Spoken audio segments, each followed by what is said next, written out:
uwanja wowote dhidi ya mpinzani wowote. Ile muungano yenyewe dakika 119 ndo zile small details, mistake ndogo tu ya Edmund, na hatuja complain sisi. Mechi imeisha, pata penalty yao pale, tukaambia Edmund this is football, inuka tu tukajiandae. Mistake kidogo tu. Kwa hata hii ya jana ni quality ya Yanga ndio inaamua kutoka 2-0 mpaka Yanga kuwa na chance ya kutaka kushinda mechi. It's not easy. Tuna timu kweli. Kwa hiyo niwapongeze sana wachezaji wetu sana kwa kujitoa, kuhakikisha wamepambana na timu yetu imepata matokeo mazuri. Alhamdulillah. Chama na wapenzi wa klabu yetu ya Yanga wamejitoa mno. Uzuri, unajua haya mambo ya dhambi ukishaifanya kuna nafsi inakuwa inakusuta. Jana kuna shabiki mmoja, sina uhakika na hilo jambo, kuna shabiki mmoja ana wakolo anasema walikuwa wanawatia hasara mabosi wao ambao wananunua ticket na nini. Zilikuwa kuna maneno yanatembea kwamba ticket kuna mazengo yamefanywa kwamba ticket na nini. Jana miliona pale uwanjani wale Yanga walikuwa hawako wengi. Hatukupata ticket. Ndio kweli. Ticket tukupata. Ukienda kwenye system mzunguko zimeisha. Mzunguko jana haijajaa. Zilikuwa wapi hizo ticket jana? Tuambieni ukweli basi jamani. Ukienda kwenye system na wao walitangaza mzunguko sold out. Jana pale mzunguko haijajaa. Nani alinunua hizo ticket? Tuongee ule ukweli jamani. Wana Yanga jana hatakuwa wengi Samuyo kwa sababu ticket hazikuwepo kwenye mfumo. Sisi tunamudu mzunguko, tumeambiwa zimeisha ndani sio ya masaa mawili. Tukajua kweli zimeisha. Jana pako wazi pale. Halinunua hizo ticket sasa. Mmenyima haki wana haki, bao watakuja kuangalia mechi, mmenyima haki yao. Ujanja tu. Sijui tiketi mmenuliana, si mmelangua. Haya watu wakapeleka uwanjani pia hamna. Nimeona mija akamtoa mmoja analalamika kama unamtia hasara matajiri wetu wanunua tiketi. Nimeona hiyo. Mandala nimeona jana. Sina tu waika na kauli yake, lakini kwa picha ya kawaida jana dabi haijajaa. Maeneo mengi ya uwanja watu 8,000 uwanja ulikuwa tupu. Sio kweli. Dabi hii siku 4 zilizopita imetoka kujaa pale Zanzibar, imeshona New Amani Complex. Watu 8,000 wanashinda kujaa pale Samuyo. Ni ujanja tu. Tiketi zimetangazwa zimeisha. Ukienda kwenye mfumo hamna, siku ya mechi pako peupe. Wamenunua majini. Haya ndo mambo ambayo mimi binafsi ukiniuliza opinion yangu, ukiniuliza msimu ujao kama nataka tuachane na haya mambo, hizi mechi 2 za Simba na Yanga home and away, hizi mechi zikawe mali ya bodi ya ligi. Ukiniuliza mimi, honest opinion, zikawe mali ya bodi. Kwanza hizi mechi ndio face ya football ya Tanzania. Iwe tunataka ndo hivyo, hatutaki ndo hivyo. Kariakoo Derby ndio face ya mpira wa Tanzania. Na dabi yetu waungwana haikuwa kubwa kwa sababu eti kuna quality kubwa sana kwenye pitch. Ilikuwa kubwa kwa sababu ya engagement ya watu kuja kwenye mchezo wenyewe. Sasa kama watu wananunua tiketi wanakaa nazo ndani ili tu Yanga wasije uwanjani, haukomoi Yanga unakomoa dabi. Dabi imekuwa tupu jana. Hamna watu, vitu vya aibu kabisa vimefanyika. Hivi washaanza kupokea maoni bodi ya ligi. Nitaandika mimi. Hizi mechi zijengewe zijengewe hamasa yake ziwe zina namna yake. Hata wakati fulani hapa alianza kutoka maneno hapa kwamba dabi inapoteza mvuto, dabi sijui nini. Sio kweli. Kuna mambo specific yanatengenezwa kwa mtu mwenye akili timamu wewe uone kwamba dabi haina mvuto. Kwa mfano, mimi nitawapa mfano leo wazi kabisa. Tunakwenda kwenye Kariakoo Derby. Hivi mmeona mechi ya jana? Msemaji wa Yanga nilikuwa niko bize na ngumi pale Vitasa. Sizungumzi lolote kuhusu dabi.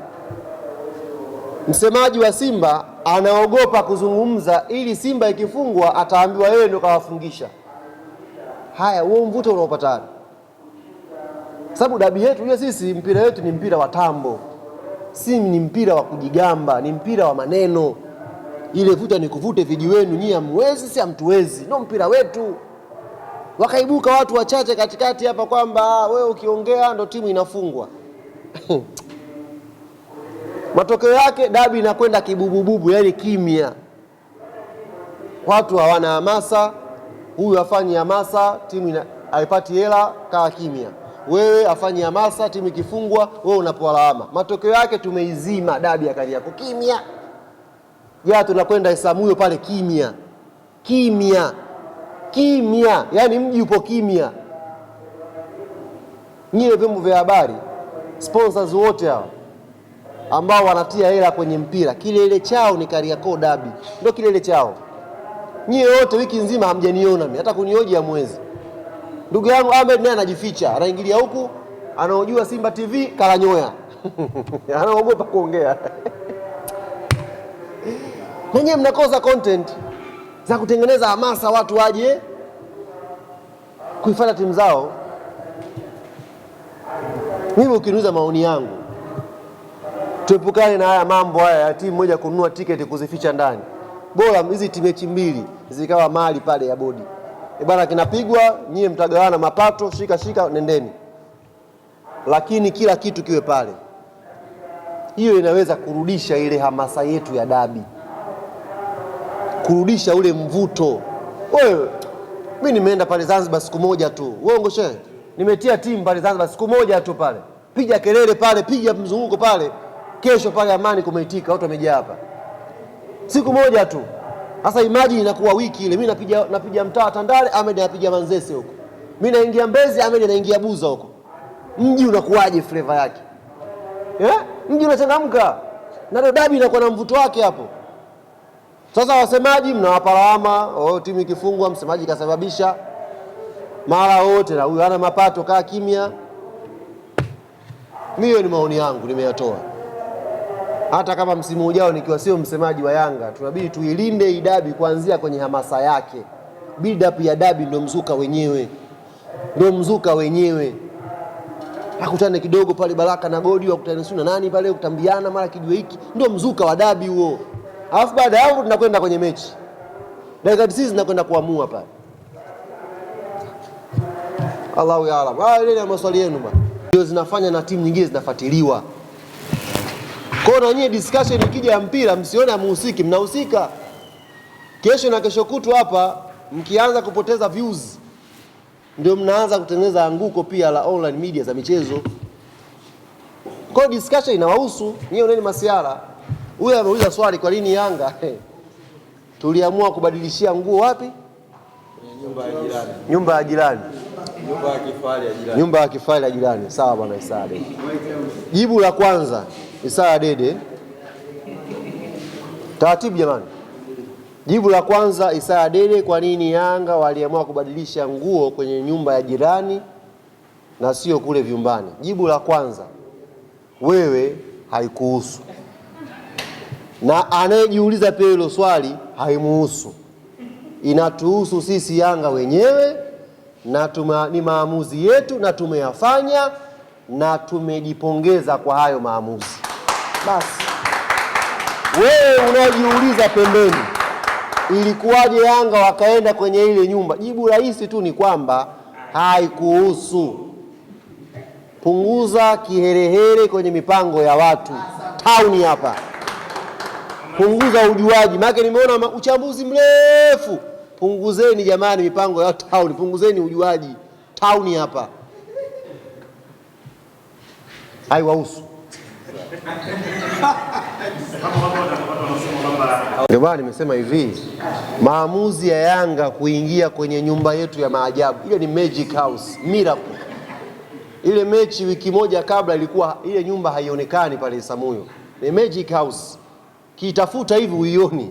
Wamekuja kuiona saa 10:15 watu wanaingia ndani. Kumbe kuna nyumba, magic house, jumba la maajabu.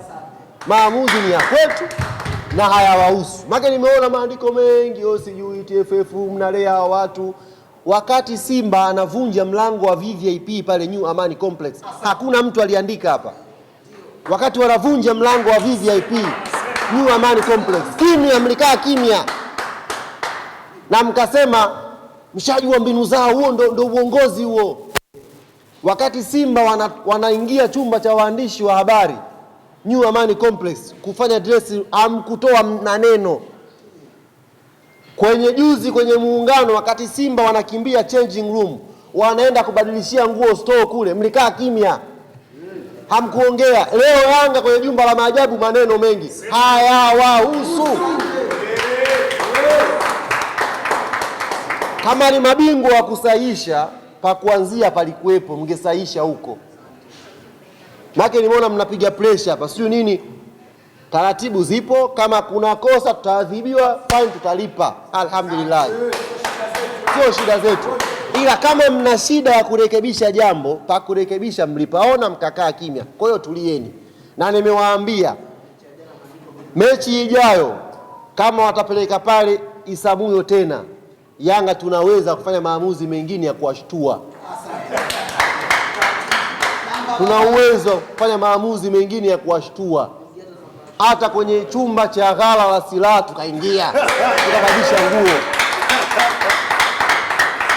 Pa kurekebisha mlikuwa napo, mlikaa kimya. Wachambuzi na waandishi mlikaa kimya na mkawasifia kwamba Simba ni mamafia, wamevunja mlango wa vioo, wameingia ndani, mlikaa kimya, mkasema hiyo ndo dabi. Yanga kwenda kwenye jumba lake, maneno